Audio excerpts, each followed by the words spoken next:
दोस्त आज की वीडियो बहुत इंपॉर्टेंट होने वाली है, क्योंकि आज की वीडियो में गल्फ़ का जो भी होता है मेडिकल से लेके और किस तरह से सऊदी कतर ओमान में जाए और कोई किसी तरह से भी आप एजेंट से बचे, धोखाधड़ी से बचे। तो दोस्त आज की वीडियो अगर आपको अच्छी लगी तो मेरी वीडियो को दिल से लाकर चैनल को सब्सक्राइब करके बेल आइकन दबा के ऑल सेलेक्ट करना। चलिए आप वीडियो स्टार्ट करते हैं, तो वीडियो को फुल वॉच करना ताकि आप लोगों को सऊदी की गल्फ़ की जो भी हो हकीकत आपको पता चले। ठीक है दोस्त, चलिए वीडियो स्टार्ट करते हैं। अस्सलाम वालेकुम रहमतुल्लाहि व बरकातुहू। कैसे मेरे प्यारे दोस्त, आप लोग ठीक है? दोस्त आज बात करेंगे कि सऊदी, दुबई, कतर, ओमान में कोई अगर इंडिया से आता है तो उसको आने में कितना पैसा लगता है और क्या क्या चीज़ का उसको दिक्कत होता है और किस तरह से वो सऊदी, कतर, बहरैन में वो आ सकते हैं आसानी से। तो दोस्त मैं सबसे पहले आपको बता दूं कि पहले आप जाते हो एजेंट को पकड़ते हो, तो एजेंट आपको जो पहले सबसे पहले आपको वो पासपोर्ट ले लेता है। अब पासपोर्ट लेने का मतलब क्या हुआ कि आप उसके चुंगल में फंस गए। उसके बाद क्या कहता है वो आपको फिर बोलेगा आपको मेडिकल करवाने के लिए।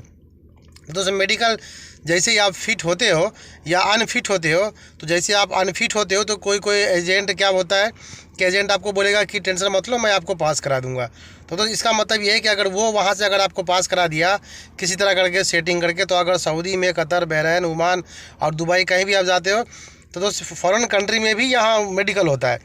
तो ऐसा ना हो कि आप वहाँ से मेडिकल करा के आप सऊदी में आ जाओ और यहाँ आने के बाद आप फंस जाओ, क्योंकि मेडिकल वहीं आपका जेन्युइन होना चाहिए। जो दिल्ली में हो या बॉम्बे में हो या लखनऊ में कहीं भी कराते हो तो मेडिकल वहाँ आपका जेन्युइन होना चाहिए। उसके बाद आप सऊदी में एंट्री करोगे तो यहाँ आपका कोई प्रॉब्लम नहीं होगा, क्योंकि यहाँ आने के बाद कपिल है या हाउस ड्राइविंग में आ रहे हैं आप लोग या कंपनी में आते हो या कोई भी ऐसी लाइन में आ रहे हो, तो यहाँ आने के बाद मेडिकल होता है। तो कपिल के ऊपर डिपेंड करता है कि अगर थोड़ा सा मेडिकल आप अनफिट हो सऊदी के अंदर तो आपको वो रख ले, या नहीं तो वो आपको वापस कर सकता है। क्योंकि सबसे ज़्यादा जो यहाँ की प्रोसेस जो होती है ना दोस्त, यहाँ आने के बाद मेडिकल होता है। मेडिकल का जो रिपोर्ट होता है वो मेडिकल रिपोर्ट लेके जाता है, देता है उसको, जवाजात में सब कुछ देता है, तो उसका आपका इकामा बनता है। तो इसलिए दोस्त आप कोई भी चीटिंग के चक्कर में ना पड़े और सही से मेडिकल करा के वहाँ से आप जेन्युइन मेडिकल करा के आप पास हो, तो सऊदी, कतर, बहरैन में कहीं भी आप आओगे आपको कोई दिक्कत नहीं होगा। दूसरी बात करते हैं, जैसे आप मेडिकल आप फिर पास हो गए, तो मेडिकल पास होने के बाद कब एजेंट आपसे कहता है कि मुझे 20,000, 25,000, 50,000 रुपया मुझे जमा करा दो। तो दोस्त आप उस वक्त जब मेडिकल आप पास हो तो ज़्यादा से ज़्यादा आप 10 से 15,000 रुपये उसको जमा करा सकते हैं, क्योंकि इससे ज़्यादा आप उसको मत देना। क्योंकि मेडिकल के बाद इमिग्रेशन जो होता है, इमिग्रेशन में आपको लगता है 10 से 15,000 रुपया। तो एक आता है ECNR, एक आता है ECR।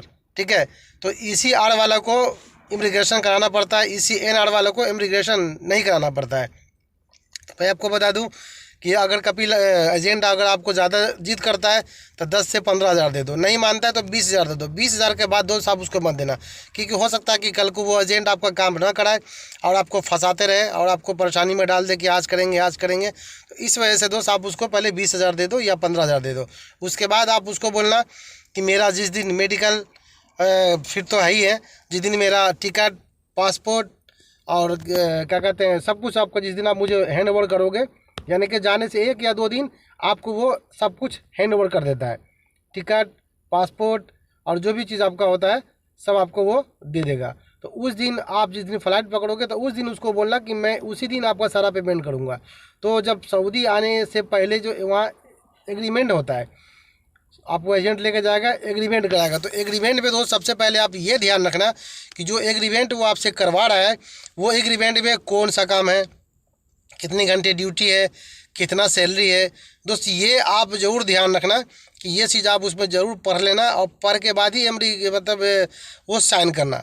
ठीक है, पढ़ लेना, उसके बाद जो भी रूल हो, जो भी वहाँ वो बता रहा है वो आप सही से सुन लेना और उसके बाद ही जो है तो वो पेपर पे साइन करना। ठीक है, पेपर साइन करने के बाद ही आपका सही होगा। नहीं तो अगर आप जो वहाँ ये होता पेपर बनता है कि आप कौन काम में जा रहे हो, कौन काम में नहीं जा रहे हो, तो दोस्त वहाँ पर जाने के बाद आपको दिक्कत और मुसीबत का सामना करना पड़ सकता है सऊदी आने के बाद। ठीक है, तो वही इसलिए वहाँ जो कॉन्ट्रैक्ट साइन होता है तो उसमें सारा चीज़ पढ़ लेना कि मेरा कितनी घंटे ड्यूटी है, कौन सा काम है, सैलरी कितनी है। फिर आप यहाँ आओगे तो उसका एजेंट का सारा डिटेल आप अपने पास में रखना है, क्योंकि यहाँ आने के बाद दोस्त कई बार क्या होता है कि धोखाधड़ी हो जाता है। आप आओगे कोई अच्छे काम में आपको लगा देगा, बकरी चराने में लगा देगा, ऊँट चराने में, तो इस आलम में आप परेशान हो जाओगे। और उसके बाद अगर आप घर खाते में आते हैं या कंपनी में आते हैं तो कंपनी में जो दोस्त अभी सऊदी दिल्ली में जो HR कंपनी है, ऑफिस है, तो वहाँ दोस्त ज़्यादा से ज़्यादा 50 से 55,000, 60,000 में आपका काम हो जाता है। अगर आप डायरेक्ट ऑफिस से आते हो तो। और अगर किसी एजेंट के थ्रू आप आते हो, एजेंट के थ्रू आप आओगे तो थोड़ा सा आपका दिक्कत का सामना करना पड़ेगा। और आपको क्या है कि वो ज़्यादा पैसा लेगा, 60,000, 65,000, 55,000 में ऑफिस से आप काम करा लोगे तो थोड़ा सा आपको धक्के खाना पड़ेगा, थोड़ा सा आपको परेशानी होना पड़ेगा, क्योंकि उस वक्त आपको पता नहीं होगा। तो आप इधर उधर जाके आप काम करवाओगे तो थोड़ा उसमें आपको दिक्कत होगा, तो लेकिन उसमें आपका पैसा बचेगा, ठीक है, डायरेक्ट ऑफिस से। और एजेंट को दोगे तो एजेंट जहाँ 60,000 का सब कुछ में आपको कंपनी भेज रहा है, तो एजेंट आपको 1 लाख लेगा, 1,10,000 लेगा, 1,20,000 लेगा, समझ गए दोस्त।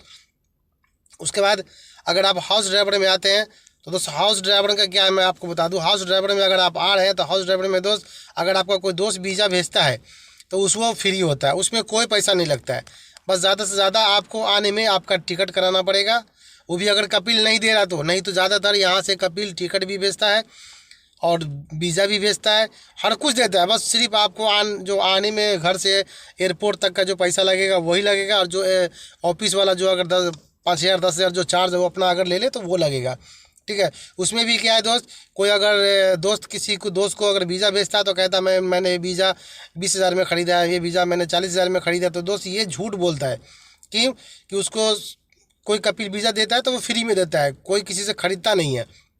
हाँ, कोई अगर आसपास में ड्राइवर रहता है तो ड्राइवर बोलता है कि भाई मेरे पास वीज़ा है, मुझे 500 रुपये दो तो मैं वीज़ा दूंगा। तो ये कभी कभी होता है कि 500 रुपये के लालच में वो वीज़ा किसी को देता है तो आदमी वो बुलाता है। तो 500 रुपये कोई बड़ी बात नहीं, 10,000 रुपये आपका खर्चा होगा।